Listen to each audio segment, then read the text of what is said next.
With 76 selections in CSE 2022, Study IQ IS aims at providing high quality IS preparation at a very affordable cost.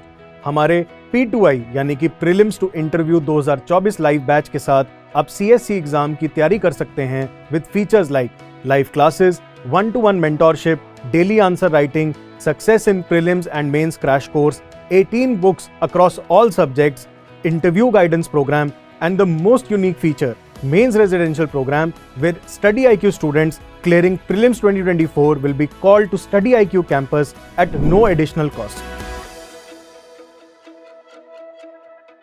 Hello everyone, my name is Anushka Sharma and मैंने UPSC CSE 2022 में 20th rank हासिल करी है and अपना थोड़ा background देना चाहूँगी आप लोगों को. So I was born in Jaipur और करंटली मैं इंदौर में रह रही हूँ. मैंने अपनी स्कूलिंग मुंबई से करी है 10 years and 2 years from Chandigarh and अपने बैचलर्स के लिए मैं city university of New York Baruch college गई थी. तो वहाँ पे मैंने BBA करा है इकोनॉमिक्स में. 2019 में मेरी ग्रेजुएशन हुई और तब मैं वापस इंडिया आ गई और अक्टूबर 2019 से मैंने अपनी प्रिपरेशन शुरू करी थी सिविल सर्विसेज की and after 3.5 years I have got success in this examination. So अगर मैं अपने मोटिवेशन की बात करूं सो आई थिंक मेरे ग्रैंड पेरेंट्स मेरे पेरेंट्स ने मुझे मोटिवेट किया था to start preparing for this examination. And that was the major reason I started preparation after graduation without working. And अगर sources की बात करूँ, so I think having a clear list of sources is very important for this examination.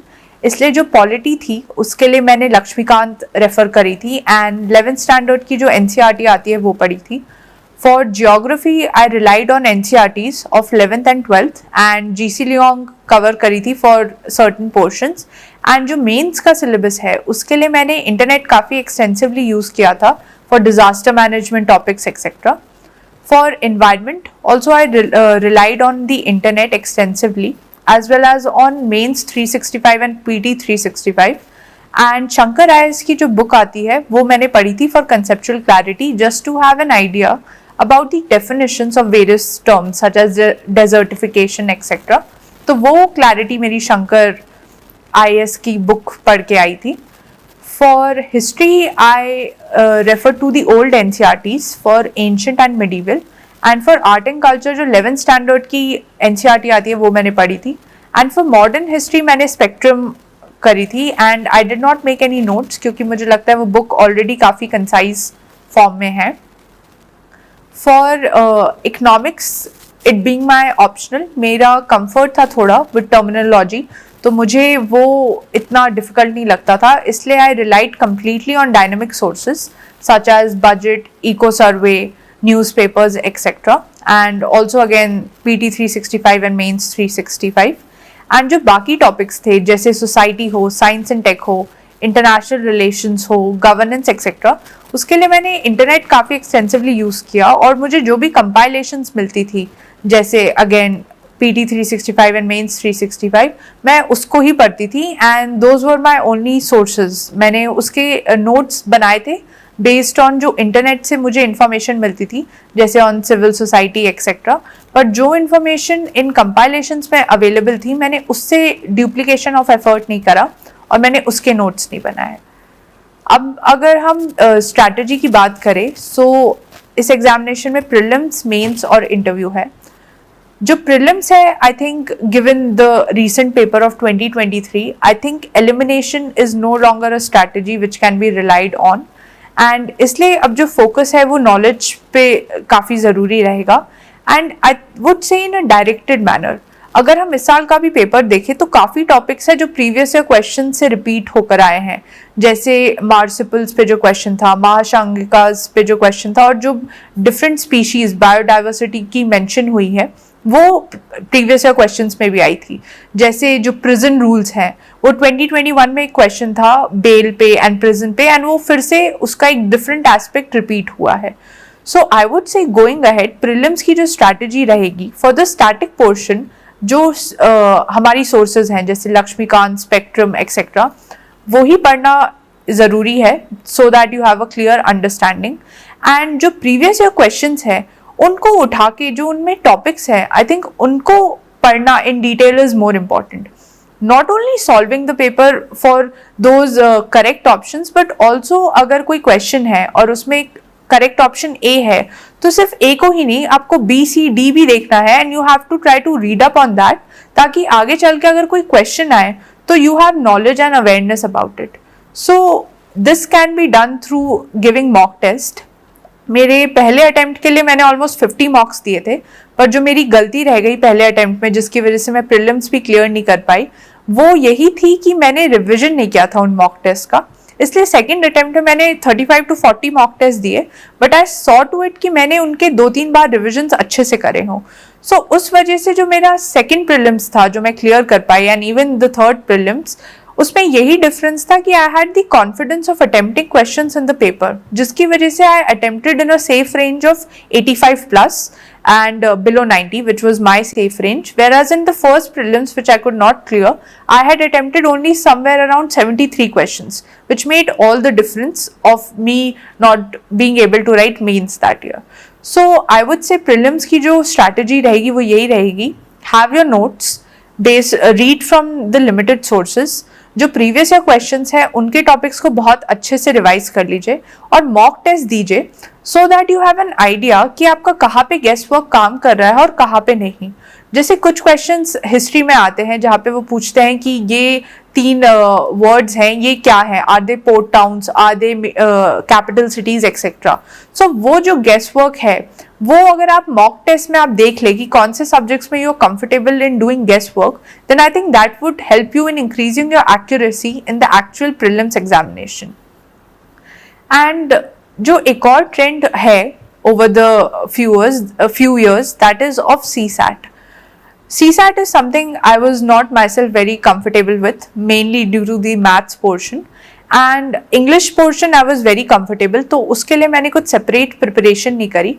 पर जो मेरी CSAT की strategy रहती थी वो यही रहती थी, मैं last 5 to 6 years के papers उठाती थी and I used to solve them in a time bound manner and also in the same time in which the CSAT happens.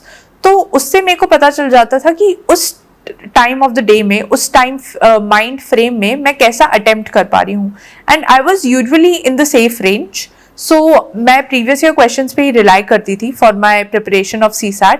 But given the increasing difficulty of CSAT over the years, अगर आपको लगता है कि आपको help चाहिए, सो I would से उन topics पे जाके कुछ बेसिक बुक्स पढ़ लीजिए, जैसे आपकी परम्यूटेशन, कॉम्बिनेशन, प्रोबेबिलिटी NCERTs में भी काफ़ी अच्छे से कवर्ड है, वो देख सकते हैं. या जो आपकी डिफरेंट इंस्टीट्यूट्स हैं उनके सोल्यूशंस आते हैं CSAT के, वो देखे जा सकते हैं. या मॉक टेस्ट आप CSAT के भी ले सकते हैं, just so you have an idea of what is helping you increase your accuracy in the exam.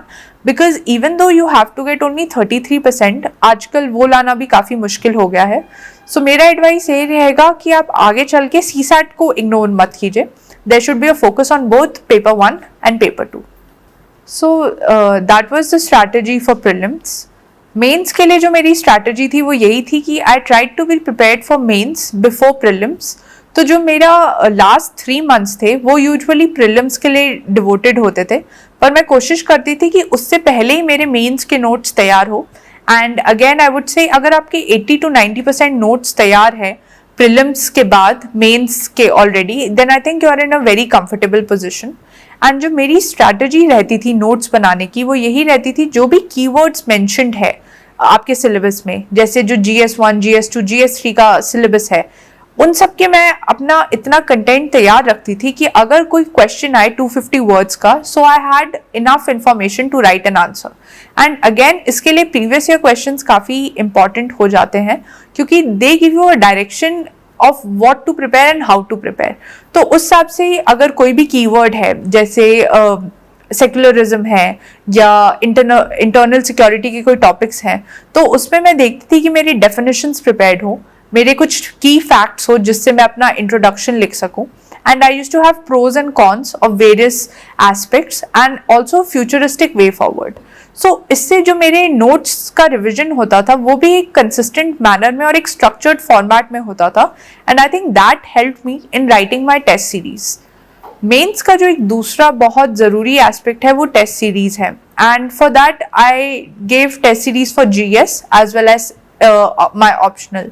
And जो मेरी टेस्ट सीरीज़ का अटेम्प्ट करने की स्ट्रैटेजी होती थी वो यही होती थी कि आई यूज टू डू 5-10 मार्कर्स पहले, and then I used to transition to the 15 markers, and the last half an hour was usually devoted to the last 5-10 markers. So this was my strategy of attempting the paper, and this was something again based on my comfort, because I think psychologically मेरे को होता था अगर last में मुझे 10 markers attempt करने हैं तो I was more comfortable than having more 15 markers to attempt. So that was based on what I had my strategy of attempting the paper. And paper में ये है कि आपको हर क्वेश्चन नहीं आएगा, पर जो क्वेश्चंस आते हैं अगर उसमें आप ज़्यादा टाइम डिवोट करके उन क्वेश्चन से थोड़ा टाइम ले लें जहाँ पे आपको कम कंटेंट आता है, तो I think that can help you score better. But जो ओवरऑल स्ट्रैटेजी रहती है वो यही रहती है कि you have to attempt all the questions, because कोई भी क्वेश्चन अगर आप बहुत अच्छे से भी करेंगे आपको बहुत ज़्यादा मार्क्स नहीं मिलेंगे, but even if you attempt a question in which you are not very confident, अगर उसमें 2-3 मार्क्स भी मिल गए आपको, so I think that makes all the difference in mains, because the marks are very cut throat and very close to each other. So that was my strategy while attempting the paper, and ये strategy मैंने mock test दे देकर ही develop करी थी। And जो एक और चीज़ जिसमें मुझे मॉक टेस्ट का बहुत फ़ायदा मिला वो था मेरा जो टाइम मैं यूज़ करती थी आंसर्स लिखने का वो कम किया। सो मैंने आंसर राइटिंग कोई डायरेक्टली शुरू नहीं करी प्रैक्टिस, मैंने मॉक टेस्ट ही उठाए और मैंने उसमें ही अटेम्प्ट किया। तो जो मैंने पहला मॉक टेस्ट दिया था उसमें I took more than 4 hours to complete the paper, and ये जो टाइम है ये काफ़ी कम करना बहुत ज़रूरी है, क्योंकि अगर आपको अनलिमिटेड टाइम मिले तो I think everybody can write a very good answer, but the challenge of mains examination is writing a good answer within 7 to 10 minutes and also addressing the demand of the question. So इसलिए mock test के through मैंने कोशिश करी कि जो मैं time paper में devote करी वो कम करूं, एंड ये सडन नहीं हुआ था, बहुत ग्रेजुअली हुआ था।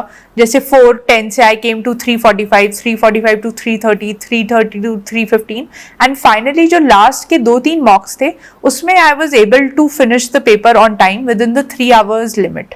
एंड इसलिए मैं कहूँगी कि पेपर जब आप अटेम्प्ट करते हैं आपके पास सोचने का टाइम बहुत ज़्यादा नहीं होता, इसलिए if you have already good notes which can help you prepare some introductions and conclusions for topics which are repeated every year, then I think that would help you again in attempting the paper in a more structured manner and also in a time bound manner. So mains के लिए भी यही strategy रहेगी, जो syllabus के keywords है उस पर अपने नोट्स प्रिपेयर कीजिए so that you have enough material to write an answer of 250 words, and then you practice through the mock tests which can help you in your presentation of answers etc.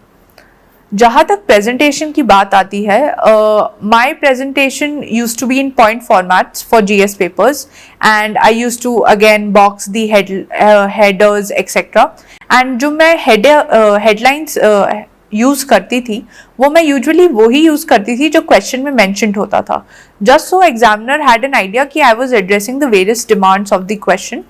And I used to use stars, flow charts, diagrams etc. because I think that makes it easy for the examiner also to check your paper, and presentation plus content was something which was important for me, and I think that really helped me in my mains examination. And now moving on to the next part, which is the interview. So in interview I scored 204 marks, and मेरा Manoj Soni sir का board था, and my interview went on for like 35 minutes almost. I was the last to go in the forenoon session of 3rd May, and जो मेरी preparation strategy थी interview की वो यही थी, 3 एस्पेक्ट्स मैंने बहुत अच्छे से प्रिपेयर करे थे. फर्स्ट वॉज माई डैफ, मेरा नाम, मेरा जो डिस्ट्रिक्ट्स हैं जहाँ पे मैं रही हूँ, जो मेरा बैकग्राउंड है, स्कूलिंग, कॉलेज, वर्क एक्सपीरियंस, जैसे मैंने यूनाइटेड नेशंस में इंटर्नशिप करी, वो सब मैंने बहुत एक्सटेंसिवली प्रिपेयर किया था.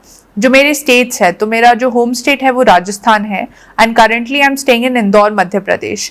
तो मैंने मध्य प्रदेश और राजस्थान बहुत एक्सटेंसिवली कवर किया था, सच एज जियोग्राफी क्या है, कल्चर क्या है, administrative changes, economy etcetera. So I think preparing your DAF is very key, because that is something which you submit to the UPSC and also something on which the chairperson and the board expects you to have expertise on, because it is very personal to you. So preparing your DAF is key. Second aspect जो मैंने focus किया था वो था मेरा economics optional. तो मैंने जो उसका एप्लीकेशन पोर्शन है, जैसे on the Indian economy, global economy, उस पर काफ़ी फोकस करा था. एंड उसके लिए again I use the dynamic sources such as economic survey, budget, the current affairs compilations, as well as मैंने मिंट पेपर पढ़ना शुरू किया था अपने मेंस के बाद for the interview, because I think उससे मेरा daily coverage हो जाता था what is happening in the Indian economy and the world economy. And जो third aspect जो मैंने बहुत extensively cover किया वो था current affairs. So I used to read 3 papers daily. I used to read the Hindu, the Explained, mainly for the Indian Express Explained and the Mint paper. So ये 3 papers मैं पढ़ने की कोशिश करती थी ताकि एक आइडिया आ जाता था कि क्या चल रहा है, एंड अगर किसी पेपर ने कुछ मिस किया तो मैं दूसरे पेपर से वो कवर कर लेती थी. Also the opinions help me in giving information as well as having backed opinions in the interview, because काफ़ी करंट अफेयर्स के क्वेश्चन भी पूछे गए थे मेरे इंटरव्यू में, such as dedollarization, strategic importance of Indian Ocean etcetera. So I think अगर आप ये 3 एस्पेक्ट्स बहुत अच्छे से कवर करें, such as your DAF, your optional and the current affairs, then I think it prepares you extensively well for the interview. And जहाँ तक practice की बात आती है वो इंटरव्यू के लिए भी काफ़ी ज़रूरी है, एंड इसलिए I gave 8 mock interviews. 1 was online and 2 were 1-to-1 interactions and the other were full panel mocks. तो मैंने 8 interviews दिए थे and I think उसमें आपकी presentation, आपकी language skills and also some gestures that you might be doing such as hand movements, eye contact, वो सब better हो जाता है क्योंकि आपको एक idea लग जाता है कि board से कैसे interact करना है in a respectful manner. And I think this was the key for what helped me in scoring a good score in interview. And also last but not the least, having a calm and composed attitude is very important. Because अगर interview में कुछ ऐसे questions भी पूछे जाए जिससे आप comfortable नहीं हैं, पर अगर आप एक काम मैनर में उसे हैंडल करेंगे, so I think it leaves a good impression on the board. So this was my overall strategy, and just to give a brief again of what the strategy was for prelims, mains and interview, it was having concise notes, having consistent revisions ताकि मैं कोई चीज़ें भूल ना जाऊँ, and also practicing it through mock test and mock interviews. So that was my overall strategy of preparation during these 3.5 years. And another aspect which I would like to highlight is the mental health of the aspirants which can be affected during this time. So ये preparation काफ़ी gruesome है and it takes a lot out of you because आपको 8 to 10 hours devote करने पड़ते हैं and it can vary from person to person in terms of what is given in the preparation. So आपकी mental health सही रहे उसके लिए मुझे लगता है having a good set of friends, mentors is important, जिससे आप बात कर सके and you can convey your doubts and you can have a better understanding of what others are also thinking, and also आपको समझ आता है कि शायद से आपकी problems उतनी बड़ी नहीं है. And second, having a balance in your life is very important. So उसके लिए मैं पढ़ाई 8 to 10 hours करती थी, पर मैं अपनी hobbies भी बहुत actively pursue करती थी. I used to listen to music, read novels, dance, go for walks, etc. And I think that kept me rejuvenated and refreshed during my preparation. So जो मेरा एक advice रहेगा वो यही रहेगा कि UPSC is not your life, it is a part of your life. इसलिए एक balanced way में आप अपनी preparation करिए, and अगर आपकी एक सही strategy है and failures जो आते हैं आप उससे सीखते रहें, I think achieving success in this examination will not be difficult. So that would be all from my side, and I would wish all the very best to all the aspirants, and I hope you find this strategy useful. So thank you.